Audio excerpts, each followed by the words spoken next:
अस्सलाम वालेकुम viewers, welcome back to our YouTube channel Virtualism. आज की वीडियो है CS502 फंडामेंटल्स ऑफ एल्गोरिदम्स के लेक्चर्स 1, 2 एंड 3 के हवाले से। वीयू के ऑफिशियल लेक्चर्स की तादाद 45 है। हम लोग अपनी एक वीडियो में 3 लेक्चर्स कवर किया करेंगे। मसलन आज पहली वीडियो है, इसमें हम कवर करने जा रहे हैं 1, 2 एंड 3 एंड सेकंड वीडियो में इंशाल्लाह हम कवर करेंगे 4, 5, 6 एंड सो ऑन। इसी तरह सीरीज़ चलती जाएगी, ठीक है। तो जी देख लेते हैं जी 502 के कोर्स कंटेंट में हमें पढ़ने के लिए क्या दिया गया है 1, 2, 3 लेक्चर्स में। पहला टॉपिक आ रहा है जी ओरिजिन ऑफ एल्गोरिदम। एल्गोरिदम का वर्ड ओरिजिनेट कहाँ से हुआ? एक मुस्लिम ऑथर थे अबू जाफ़र मोहम्मद इब्न मूसा अल ख़ारिज़मी, इनके नेम से ये एल्गोरिदम का वर्ड डिराइव किया गया है। इनकी पैदाइश 8वीं सदी में हुई थी अज़्बकिस्तान के एक इलाके ख़ारिज़म में। ख़ारिज़म खीवा में इनकी पैदाइश हुई थी, ठीक है। इनकी ज़्यादातर जो वर्क है वो इनकी किताब जिसका नेम है अल किताब अल मुख्तसर फ़ी हिसाब अल जब्र वल मुकाबला, ये इनकी किताब का नेम है। ये इनकी तसनीफ़ है जिसमें एल्गोरिदम के हवाले से इनका काम लिखा गया है, ठीक है। फिर आगे आ रहा है जी एल्गोरिदम की इनफॉर्मल डेफिनेशन। एल्गोरिदम क्या है जी? इनफॉर्मली इसको डिस्कस किया जाए तो एल्गोरिदम है जी an algorithm is any well defined computational procedure that takes some values or set of values as input and produces some values or set of values as output, ठीक है। Algorithm एक computational procedure है जिसको हम चंद values input के तौर पर देते हैं, वो उन पर काम करता है और काम करने के बाद रिज़ल्ट हमें आउटपुट के तौर पर वापस कर देता है, ठीक है। एल्गोरिदम ये है। An algorithm is thus a sequence of computational steps that transforms input into output, ठीक है। इनपुट को आउटपुट में कन्वर्ट करना ये एल्गोरिदम का काम है। फिर आगे आ रहा है जी एल्गोरिदम इन कोर्स में किस किस्म का एल्गोरिदम हम पढ़ने जा रहे हैं वो है जी this course is all about how to design and analyse the algorithms, ठीक है। इसमें हम कोर्स में देखेंगे कि एल्गोरिदम को कैसे डिज़ाइन किया जाता है और उसका तज्जिया कैसे किया जाता है, उसको एनालाइज कैसे किया जाता है। A good understanding of algorithm design is an element for understanding computer science and programming. अगर आप कंप्यूटर साइंस और प्रोग्रामिंग की अच्छी अंडरस्टैंडिंग हासिल करना चाहते हैं तो आपको एल्गोरिदम का पता होना चाहिए कि एल्गोरिदम है क्या चीज़, ठीक है। फिर आगे आ रहा है जी algorithms relation with programming. Algorithm का प्रोग्रामिंग से क्या ताल्लुक है? Most of algorithms are fast because they use fast data structures and vice versa. Data structures इस्तेमाल होते हैं जी प्रोग्रामिंग में। CS301 के कोर्स में इंशाल्लाह हम ये भी पढ़ेंगे, ठीक है। एल्गोरिदम फास्ट क्यों होते हैं? क्योंकि ये यूज़ करते हैं फास्ट डेटा स्ट्रक्चर्स। अगर डेटा स्ट्रक्चर फास्ट होंगे तो इससे डिज़ाइन किया गया एल्गोरिदम भी फास्ट होगा एंड वाइस वर्सा, यानी कि डेटा स्ट्रक्चर्स की डिपेंडेंस भी एल्गोरिदम पर होती है और एल्गोरिदम की डिपेंडेंस भी डेटा स्ट्रक्चर्स पर होती है। फिर आगे आ रहा है जी एल्गोरिदम का स्कोप। एल्गोरिदम कहाँ कहाँ एप्लीकेबल होता है? Algorithms and data structures have scope in compilers, operating systems, databases, artificial intelligence, computer graphics, ठीक है। ये फील्ड्स हैं और इसके अलावा और भी फील्ड्स हैं, ठीक है, जो कंप्यूटर साइंस से रिलेटेड हैं। इन तमाम फील्ड्स में एल्गोरिदम का कहीं ना कहीं लाहे अमल ज़रूर आता है। फिर आगे आ रहा है जी सॉर्टिंग एल्गोरिदम। एल्गोरिदम की फॉर्म्स कितनी है जिसमें उसको सॉर्ट किया जाता है? वो आ रहा है जी हीप सॉर्ट, मड सॉर्ट, क्विक सॉर्ट, ठीक है। ये जितनी भी टाइप्स बताई गई हैं मैथमेटिकल पॉइंट ऑफ व्यू से देखा जाए तो इन सब का रनिंग टाइम इक्वल है, ठीक है। इन सब का जो रनिंग टाइम होता है एल्गोरिदम को मेजर करने के लिए। एल्गोरिदम की मेजरमेंट हम इसलिए इस्तेमाल करते हैं, एल्गोरिदम की मेजरमेंट एल्गोरिदम को एनालाइज करने में सबसे इसका जो है मेन पर्पस होता है, मेन जो इसका बुनियादी अनासर होता है एल्गोरिदम को एनालाइज करने का, वो होता है इसका एल्गोरिदम को मेजर करना, ठीक है। तो आगे आ रहा है जी ignoring extra conditions quick sort is fastest of them all, ठीक है। एक्स्ट्रा डिटेल्स को अगर हम डिनाई कर दें, इनको पसे पुश डाल दें, तो जो क्विक सॉर्ट का जो मेथड है इसका रनिंग टाइम सबसे ज़्यादा होता है। ये किस वजह से होता है? ये होता है जी लोकेलिटी ऑफ रेफरेंस की वजह से। ये देखा है लिखा हुआ है ना स्कैन पर it is the best from the perspective of locality of reference. Locality of reference की वजह से जो क्विक सॉर्ट का ये मेथड है इसका रनिंग टाइम इन बाकी सबसे ज़्यादा होता है, लेकिन इतना कोई ख़ास डिफरेंस नहीं है। 10 to 20% डिफरेंस है इन तमाम सॉर्टिंग मेथड्स के रनिंग टाइम में। फिर आगे आ रहा है जी प्रोफाइलर्स। प्रोफाइलर्स क्या चीज़ है? प्रोग्राम्स विच पिन पॉइंट और express the sections of code responsible for running time, ठीक है। एक एल्गोरिदम के रनिंग टाइम को कंट्रोल करने के लिए कोड की जो सेक्शन होते हैं उनको एक्सप्रेस करता है, उनकी निशानदही करता है प्रोफाइलर, ठीक है। प्रोफाइलर का काम ये है। फिर आगे आ रहा है जी एनालाइजिंग द एल्गोरिदम्स। ये जो बुक है फंडामेंटल्स ऑफ एल्गोरिदम, इसका सारा मेन टॉपिक है एनालाइजिंग, ठीक है। इस बुक में हम एनालाइजिंग करेंगे, एनालाइजिंग प्रोसेसेस देखेंगे, मुख्तलिफ एल्गोरिदम्स उठाएंगे, उनको एनालाइज करेंगे, ठीक है। देख लेते हैं जी कि एनालाइजिंग कैसे होती है। For designing good algorithms we must first agree with the criteria of measuring algorithms, ठीक है। एल्गोरिदम के अच्छे डिज़ाइन बनाने के लिए हमें सबसे पहले तो एल्गोरिदम की मेजरमेंट आनी चाहिए, ठीक है। एल्गोरिदम की मेजरमेंट हमें लेनी आती होगी तो हम अच्छा डिज़ाइन कर सकेंगे एल्गोरिदम को, ठीक है। तो इसका मेजरिंग का क्राइटेरिया क्या है जी? Algorithms are measured in terms of computational resources that algorithm requires, most of resources are running time and space, ठीक है। एल्गोरिदम को मेजर करने के लिए जो कंप्यूटेशनल रिसोर्सेज होते हैं, कंप्यूटेशनल मतलब के हिसाब किताब, कंप्यूटेशनल रिसोर्सेज इस्तेमाल होते हैं, वो हैं जी रनिंग टाइम एंड स्पेस। ये दो मेन इसके कंप्यूटेशनल रिसोर्सेज हैं जो एल्गोरिदम को मेजर करने के लिए इस्तेमाल होते हैं, ठीक है। फिर आगे आ रहा है जी model of computation. Are analysis be independent of variations in machine, operating system, compiler और प्रोग्रामिंग लैंग्वेज, ठीक है। सॉरी, एल्गोरिदम का जो एनालिसिस होगा वो मशीन, ऑपरेटिंग सिस्टम, कंपाइलर और प्रोग्रामिंग लैंग्वेज से इंडिपेंडेंट होगा, ठीक है। इन चीज़ों को पसे पुश डालकर हम एल्गोरिदम को डिज़ाइन करेंगे, ठीक है। इन चीज़ों का कोई इतना कोई ख़ास लाहे अमल नहीं होता है एल्गोरिदम को डिज़ाइन करने में, अनलाइक प्रोग्राम्स, ठीक है। प्रोग्राम्स के बरक्स जो एल्गोरिदम्स होते हैं वो ज़्यादातर लोगों के ज़रिए डिज़ाइन भी किए जाते हैं और एनालाइज भी किए जाते हैं। बहुत कम होता है कि हम मशीन में डालकर इसको एनालाइज करें, बल्कि ना होने के बराबर, ठीक है। ज़्यादातर लोग अपने लिए ही, अपनी आसानी के लिए एल्गोरिदम बनाते हैं और उनको एनालाइज करते हैं, ठीक है। तो एल्गोरिदम का मशीन से पाला कम ही पड़ता है, ठीक है। तो एल्गोरिदम को इस तरह डिज़ाइन किया जाए कि ये उसमें जो है लो लेवल डिटेल्स, ठीक है, इसमें लिखा गया है, इस सेकंड पॉइंट में हमने लिखा हुआ है many low level details are omitted and details depend upon the ability of programmer presenting it, ठीक है। जो प्रोग्रामर एक एल्गोरिदम को बना रहा है ये उस पर डिपेंड करता है कि वो कितनी डिटेल्स उसमें ऐड करता है। ज़्यादातर जो है लो लेवल डिटेल्स एल्गोरिदम्स में से उड़ा दी जाती हैं, उन पर गौर नहीं किया जाता, ठीक है। थर्ड पॉइंट जो है उसमें कहा जा रहा है in order to say anything meaningful about algorithm we should follow mathematical model of computation, ठीक है। मैथमेटिकल मॉडल ऑफ कंप्यूटेशन को हम फॉलो करेंगे एल्गोरिदम को एनालाइज करने के लिए, ठीक है। ये जो ऊपर चीज़ें हैं मतलब कि machine, operating system, compiler, programming language, इनको इग्नोर करके हम फॉलो करेंगे मैथमेटिकल मॉडल ऑफ कंप्यूटेशन को इस्तेमाल करेंगे एल्गोरिदम को एनालाइज करने के लिए, ठीक है। फिर आगे आ रहा है जी RAM is a computational model of generic single processor machine in which instructions are executed one by one, ठीक है। रैम जो है एक जेनेरिक सिंगल प्रोसेसर मशीन का एक बेहतरीन किस्म का मॉडल है जो इसको पोर्ट्रे करता है सिंगल प्रोसेसर मशीन को, ठीक है। इसका काम ये है कि इस रैम में मुख्तलिफ इंस्ट्रक्शंस टाइम बाय टाइम क्या से कहते हैं वो एग्जीक्यूट होती हैं वन बाय वन, ठीक है। यानी कि जो रैम है वो पैरेललिज्म को फॉलो नहीं करता, ठीक है। ये जो इंस्ट्रक्शंस होती हैं इनका काम क्या होता है, ये मुख्तलिफ फंक्शन परफॉर्म करती हैं, मुख्तलिफ ऑपरेशन परफॉर्म करती हैं, मतलब कि अरिथमेटिक ऑपरेशन, बाइनरी क्या उसे कहते हैं Boolean operation and like this, ठीक है। रैम का काम ये है। फिर आगे आ रहा है जी but RAM does not model some element such as efficiency cause due to locality of reference, ठीक है। लोकेलिटी ऑफ रेफरेंस फिर आ गया, ये हमने मर्ज शॉर्ट में देखा था कि आज सॉरी क्विक शॉर्ट में हमने देखा था कि लोकेलिटी ऑफ रेफरेंस का क्या लाहेअमल है।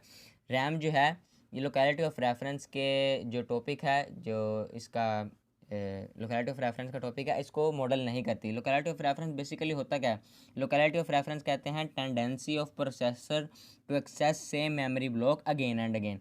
मेमोरी में कोई एक कोड पड़ा है, ठीक है, एक जगह पर, उस ब्लॉक को बार बार एक्सेस करना, इस ब्लॉक को बार बार एक्सेस करने के नाम को कहते हैं लोकेलिटी ऑफ रेफरेंस, ठीक है। रैम इस चीज़ को मॉडल नहीं करता, ठीक है। अच्छा, ये जो पीपीटी स्लाइड्स हैं ये आपको डिस्क्रिप्शन के लिंक में मिल जाएंगी, ठीक है। डिस्क्रिप्शन में एक लिंक डाल दिया जाएगा गूगल ड्राइव का, आपने वहाँ से पीपीटी स्लाइड्स डाउनलोड कर लेनी है, लेक्चर्स के साथ उनसे भी पढ़ना है, ठीक है। बल्कि मैं तो कहता हूँ लेक्चर ज़्यादा इफेक्टिव ये पीपीटी स्लाइड्स है, क्योंकि इनमें लिखा गया है मवाद ही इंशाल्लाह आपके क्विज़ में भी आएगा, असाइनमेंट्स में भी पूछा जाएगा, और क्या उसे कहते हैं ये मिड टर्म के सिलेबस को जो कवर करा है इंशाल्लाह उसमें भी आपको ये मवाद कारआमद साबित होगा। फिर आगे हम जी एक एग्जांपल कर लेते हैं एल्गोरिदम को एनालाइज करने के लिए। Example two dimension maxima, two dimensional space में हम देखेंगे कि एल्गोरिदम को एनालाइज कैसे किया जाए। एक एग्जांपल देखते हैं जी। प्रॉब्लम स्टेटमेंट हमारे पास क्या है? प्रॉब्लम स्टेटमेंट हमारे पास ये है कि हम एक कार ख़रीदना चाहते हैं, लेकिन जो हम कार चाहते हैं वो स्पीड में तेज़ हो और कीमत में भी सबसे कम हो, ठीक है। जो तेज़ कार होगी वो तो कीमत में ज़्यादा होगी, ये ज़ाहिरी बात है, लेकिन हमें ऐसी कार चाहिए जो कीमत में भी कम हो और स्पीड में भी ज़्यादा हो, ठीक है। ये हमारी प्रॉब्लम स्टेटमेंट है। इसका जो ये इंग्लिश में लिखा गया ये आप पढ़ लीजिएगा। मैंने आपको उर्दू में आसान ज़ुबान में समझा दी कि ये प्रॉब्लम स्टेटमेंट क्या है। चलते हैं जी इसके सोल्यूशन की तरफ, ठीक है। पहले पॉइंट में लिखा गया है let a point P in two dimensional space by be given by its integer coordinates p is equal to P dot X comma P dot Y, ठीक है। वो कह रहा है 2 डायमेंशनल स्पेस में एक पॉइंट ले लेते हैं, साथ उसके एक्स और वाई कोऑर्डिनेट्स भी ले लेते हैं, ठीक है। उस पर हम लोग काम करेंगे एल्गोरिदम को एनालाइज करने के लिए जो प्रॉब्लम स्टेटमेंट हमें दी गई है। ये बेसिकली एल्गोरिदम होता है किसी भी प्रॉब्लम को सॉल्व करने के लिए स्टेप्स में सीक्वेंस में किसी भी प्रॉब्लम को सॉल्व करने के लिए हम इस्तेमाल करते हैं एल्गोरिदम का, ठीक है। तो सोल्यूशन के सेकंड पॉइंट की तरफ जाते हैं। वो कह रहा है जी a point P is said to be dominated by a point Q if P dot x is less than equal to Q dot x and P dot y is less than equal to Q dot y, ठीक है।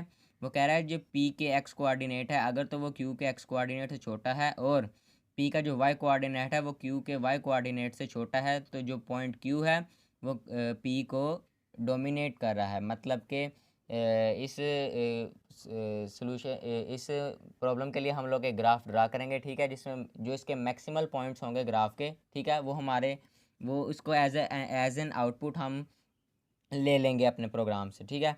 इसका third point आ रहा है जी given a set of points p is equal to p1 p2 up to pn in a two dimension space a point is set to be maximal if it is not dominated by any other point, ठीक है। 2 dimensional space में ऐसे point जो किसी और point से dominate ना किए गए हों, यानी कि जो सबसे आला हो, अव्वल पॉइंट्स होंगे वो मैक्सिमल पॉइंट्स कहलाएंगे, ठीक है। और मैक्सिमल पॉइंट्स को ही हम अपनी आउटपुट के तौर पर प्रोग्राम से एल्गोरिदम से वापस ले लेंगे, ठीक है। फिर मॉडल कैसे करना है जिस प्रॉब्लम को, ये पॉइंट्स देख लेते हैं। फॉर ईच कार, ठीक है, we associate a pair X comma Y where X is the speed of car and Y is the price, ठीक है। एक्स को हम रिलेट करेंगे जी स्पीड ऑफ कार से, वाई को रिलेट करेंगे जी प्राइस ऑफ कार से। The maximal X and Y points correspond to fastest and cheapest car, ठीक है। एक्स और वाई कोऑर्डिनेट्स के वो पॉइंट्स जो सबसे मैक्सिमल होंगे ग्राफ में वो कोरेस्पॉन्ड करेंगे fastest and the cheapest car. यही हमारा मुद्दा है, हमें यही कार चाहिए जो स्पीड में भी सबसे ज़्यादा तेज़ हो और कीमत भी उसकी सबसे कम हो। तीसरा पॉइंट आ रहा है the following graph gives a set of maximal points p is equal to p1 p2 up to pn as output which are not dominated by any other points, ठीक है। मैक्सिमल पॉइंट्स हैं जो किसी दूसरे point से dominate नहीं किए गए, उसको एज एन आउटपुट हम ले लेंगे और हमें प्रॉब्लम का सलूशन मिल जाएगा, ठीक है।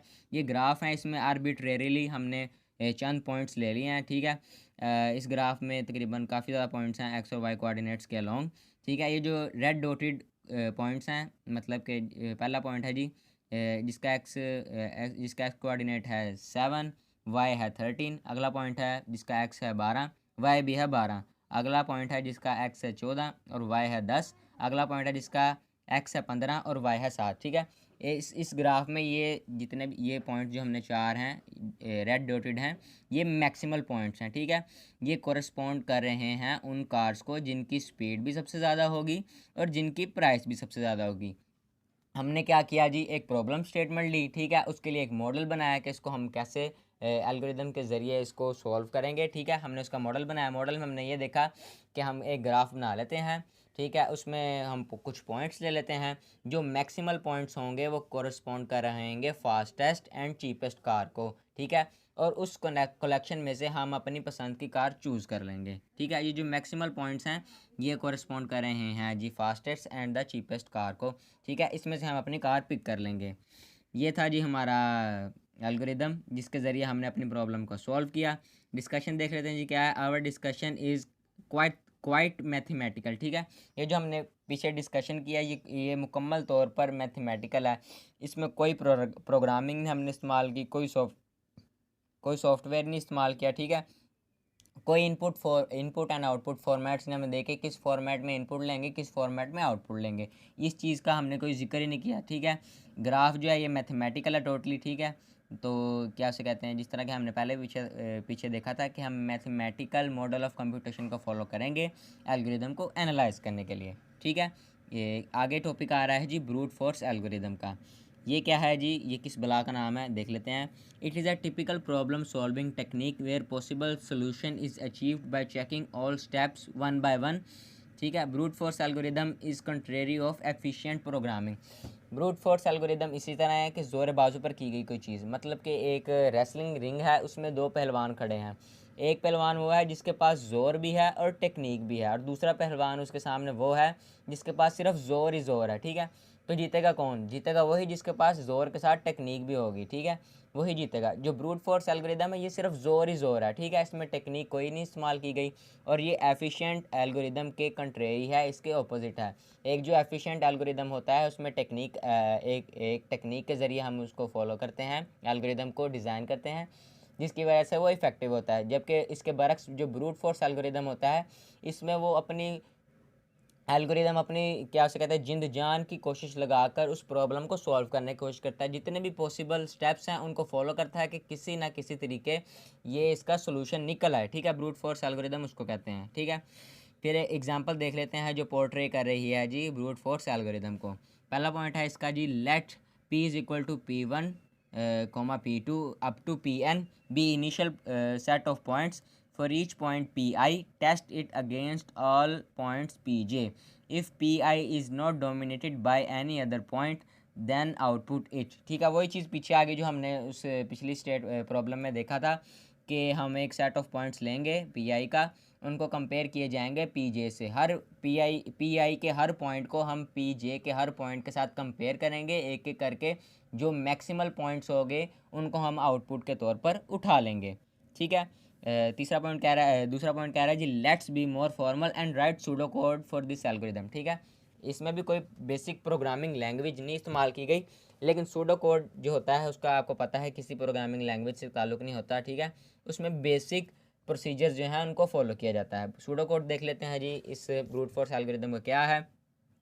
सबसे पहले एक प्रोसीजर यानी कि एक फंक्शन यूज़ किया गया है जिसको पैरामीटर्स दिए गए हैं इंट एन मतलब के नंबर ऑफ़ इनपुट्स, और साथ ही एक अरे लगाई गई है जिसके एलिमेंट्स है 1 to n। ठीक है, फिर आ रहा है जी एक फॉर लूप लगा दी गई है जिसमें आई के एलिमेंट्स को आई को है जो एलिमेंट आई है इसको 1 से लेकर n तक इसको मूव किया जाएगा। फिर आगे एक डू है, डू में लिखा गया है जी जो मैक्सिमल जो है ये एक वेरिएबल है, इसको ट्रू कर दो। इस स्टेटमेंट वो ये कह रहा है। अगली स्टेटमेंट आ रही है जी, फिर एक फॉर लूप है जिसमें जो जे है उसको लेकर जाएगा 1 to n। ठीक है, यानी कि हमने पी आई को पी जे से कंपेयर करना है। ठीक है, पहले हमने देख लिया कि आई जो कि जाएगा 1 से n को 1 से n तक, फिर हमने देख लिया जे जो कि जाएगा 1, ये भी जाएगा 1 से n तक। फिर आगे आ रही है जी एक स्टेटमेंट डू, उसके बाद एक कंडीशन लगाई गई है, if I is not equal to J and P sub I dot X is less than equal to P sub J dot X and P sub I dot Y is less than equal to P sub J dot Y, then maximal को कर दो जी false और break करके इस programme से बाहर आ जाओ। ठीक है, जिस तरह हमने ऊपर एक ये वेरिएबल देखा था ना मैक्सिमल, जिसको हमने ट्रू की एक वैल्यू दे दी थी, वो कह रहा है कि जो कंडीशन इफ़ के दरमियान दी गई है ये तीनों कंडीशन अगर तो ये ट्रू हैं तो जो मैक्सिमल है उसको फॉल्स कर दो और प्रोग्राम से बाहर आ जाओ। ठीक है, कंडीशंस क्या थी कि पहली कंडीशन ये है कि हमने चेक करना है आई और जे एक दूसरे के इक्वल तो नहीं है, पहली कंडीशन ये होगी। फिर दूसरी कंडीशन हमने ये देखनी है कि जो अरे के एलिमेंट्स हैं वो एक्स कोऑर्डिनेट के वो पी जे के जो अरे है उसके एक्स कोऑर्डिनेट से छोटे तो नहीं है। फिर हमने चेक करना है क्या उसे कहते हैं पी आई जो अरे है इसके वाई कोऑर्डिनेट पी जे के वाई कोऑर्डिनेट से छोटे तो नहीं है। अगर तो ये अगर तीनों की तीनों सिचुएशंस ट्रू हो गई तो इसको जी मैक्सिमल को फॉल्स कर दो। इन कंडीशंस का मतलब ये है कि जो पी आई के जो एलिमेंट्स हैं वो पी जे से छोटे हैं, मतलब कि उनसे कम है। हमें तो प्रोग्राम में ये चाहिए कि पी आई के जो एलिमेंट्स हैं वो तो मैक्सिमल हो, लेकिन ये तो काम उल्टा हो गया। यहाँ पर पी आई जो है पी जे से छोटा है, इस कंडीशन में ये बताया गया। ठीक है, अगर तो ये कंडीशंस ट्रू होगी तो प्रोग्राम इसको मैक्सिमल को फॉल्स कर दो, अगर तो नहीं फिर उसी तरह ही जो मैक्सिमल का वेरिएबल है उसमें ट्रू आता आता चलता चलता चलता चलता सातवें स्टेप पर वही कंडीशन आ गई कि इफ़ मैक्सिमल इज़ ट्रू, ठीक है। अगर तो ये ऊपर वाली कंडीशन कोई भी नहीं सही, ठीक है, तो इसका मतलब मैक्सिमल जो है ट्रू रहेगा और पी आई को हम आउटपुट कर देंगे। मतलब कि जो पी आई के एलिमेंट्स थे वो throughout the program maximal रहे, ठीक है। तो मैक्सिमल पॉइंट से हमें चाहिए एज एन आउटपुट, ठीक है, तो इसको आउटपुट कर लिया जाए, ये सूडो कोड कह रहा है। फिर आगे आ रही है जी इसकी डिस्कशन, ठीक है। इसमें हमने पढ़ा क्या है पिछले में, इसके रिजल्ट क्या है वो है डिस्कशन में आ रहा है जी। Algorithms are read by people not the machine, so level of detail depends upon intended audience. ये हमने पहले भी चीज़ पढ़ी है कि जो एल्गोरिदम्स होते हैं इनको लोग एनालाइज करते हैं, मशीन में इसको नहीं डाला जाता, इसलिए जो डिटेल्स हैं उनको ओमिट किया जा सकता है। जिस तरह हमने सूडो कोड में हमने डेटा टाइप्स को ओमिट किया है, जिस तरह के एक मैक्सिमल वेरिएबल की डेटा टाइप को भी हमने ओमिट कर दिया और एक जो प्रोसीजर यानी कि फंक्शन था मैक्सिमा उसके डेटा टाइप को भी हमने ओमिट कर दिया, ठीक है। फिर आगे आ रहा है जी running time analysis. An algorithm could be analysed by measuring its running time and space required by the algorithm, ठीक है। ये दो मेन बेसिक क्या से कहते हैं बुनियादी अनासर हैं जिनके जिनके ज़रिए हम एल्गोरिदम को मेजर करते हैं और एल्गोरिदम की मेजरमेंट जो है वो एल्गोरिथम को एनालाइज करने के लिए इस्तेमाल होती है। ये बात मैं बार बार इसलिए कह रहा हूँ कि ये हम सब के ज़हन नशी हो जाए, क्योंकि इस कोर्स में हम लोग यही चीज़ पढ़ने जा रहे हैं, ठीक है। फिर वो कह रहा है एल्गोरिथम को मेजर कैसे किया जाए, उसका रनिंग टाइम कैसे मेजर किया जाए। To measure the running time of 2D maxima algorithm, ये 3 स्टेप्स को फॉलो किया जाए। Count the number of steps of pseudo code that are executed, ये जो सूडो कोड हमें लिखा था इसके स्टेप्स को काउंट करके भी हम जो एल्गोरिदम का रनिंग टाइम है उसको मेजर कर सकते हैं। दूसरा पॉइंट क्या है जी, count the number of times and element P is accessed, ठीक है। ये जो एलिमेंट पी था इसको कितनी बार एक्सेस किया गया है, इसको कितनी बार एक्सेस किया गया है, इसको काउंट करके भी हम एल्गोरिदम का रनिंग टाइम मेजर कर सकते हैं। तीसरा पॉइंट है count the number of comparison that are perform, ठीक है। जितनी बार कंपैरिजन किया गया इस सूडो कोड में, जितना भी कंपैरिजन किया गया उसको काउंट करके हम लोग फिर भी एल्गोरिदम का रनिंग टाइम मेजर कर सकते हैं, ठीक है। Criteria for measuring algorithm, criteria क्या है जी, किस बुनियाद पर हम लोग मेजर करेंगे, ठीक है। वो बुनियादें दो हैं, worst case time, average case time. इन दो अवामिल के ऊपर हम लोग एक एल्गोरिदम को मेजर करेंगे। वर्स्ट केस टाइम क्या है जी, it is the maximum running time over all legal inputs of size n. Let I denote an input instance. Let I mod denote its length, and let ti denote the running time of algorithm on input आई, ठीक है। First case में क्या है जी, हमने एक input ले ली आई के तौर पर, ठीक है। आई मोड जो है वो उसकी लेंथ होगी और टी आई जो है उसका रनिंग टाइम होगा। फर्स्ट केस टाइम क्या होता है जी, the maximum running time over all legal inputs, जितने भी हमने लीगल इनपुट्स ली थी उनका जो मैक्सिमम रनिंग टाइम होगा उसको हम कहेंगे जी वर्स्ट केस टाइम। इसका फार्मूला जो डिराइव किया गया वो है जी T worst of all inputs N is equal to max T I क्या है जी रनिंग टाइम, ठीक है। और मैक्स क्या है जी, मैक्सिमम रनिंग टाइम है, इसको हम कहते हैं जी वर्स्ट केस टाइम, ठीक है। ये इसका फार्मूला था। आगे आ रहा है जी average case time. Average case time क्या है जी, इसमें क्या होता है, it is the average running time over all inputs of size N, let P I denote the probability of seeing this output. The average case time is weighted sum of running times with weights being the probabilities, ठीक है। एक क्या उसे कहते हैं algorithm को analyse इसका running time ये करने के लिए हम क्या उसे कहते हैं आई जो है उसको इनपुट के तौर पर ले लेते हैं प्रोबेबिलिटीज़, ठीक है। प्रोबेबिलिटीज़ के तौर पर ले लेते हैं। इन तमाम प्रोबेबिलिटीज़ को सम करने के बाद जो रनिंग टाइम आता है उसको कहते हैं एवरेज केस टाइम, ठीक है। ये इसका फार्मूला है T average of all inputs N is equal to sigma P I T I. P I क्या है, probability all the probabilities we taken and T I is the running time of the algorithm, ठीक है। Discussion में क्या है जी, we mostly work with the worst case time, ठीक है। वर्स्ट केस टाइम के साथ हम ज़्यादा वर्क करेंगे, ठीक है। मेजरमेंट जो है ज़्यादातर हम वर्स्ट केस टाइम के ज़रिए एल्गोरिदम किया करेंगे। Average case time is difficult to compute, ठीक है। जो एवरेज केस टाइम है ये मेथड जो है ये मुश्किल होता है कंप्यूट करने के लिए, ठीक है। ये था जी आज का लेक्चर।